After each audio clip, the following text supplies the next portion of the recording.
भारतीय संविधानाला आज 75 वर्ष पूर्ण झाली आहेत। आज संविधान दिनानिमित्त जिल्हा प्रशासन आणि सामाजिक न्याय विभागाच्या वतीनं ऐतिहासिक बिंदू चौकात संविधान प्रास्ताविकेचं सामूहिक वाचन आणि संविधान समता रॅलीचं आयोजन करण्यात आलं होतं।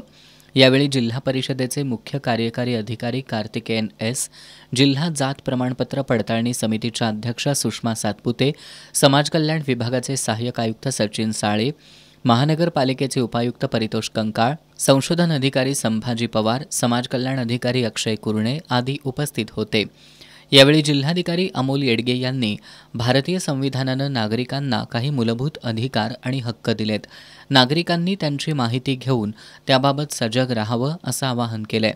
जिल्हा प्रशासनाच्या वतीनं संविधान जनजागृतीच्या उद्देशानं संपूर्ण वर्षभर जिल्ह्यात विविध उपक्रम राबवले जाणार असल्याचं जिल्हाधिकारी येडगे यांनी सांगितलं। यावेळी त्यांनी संविधान प्रास्ताविकेचं सामूहिक वाचन करून संविधान रॅलीला हिरवा झेंडा दाखवला। या रॅलीमध्ये शालेय आणि महाविद्यालयीन विद्यार्थ्यांनी सहभाग नोंदवला। बिंदू चौकातून सुरू झालेल्या या रॅलीची राजर्षी छत्रपती शाहू महाराजांना अभिवादन करून दसरा चौकात सांगता करण्यात आली।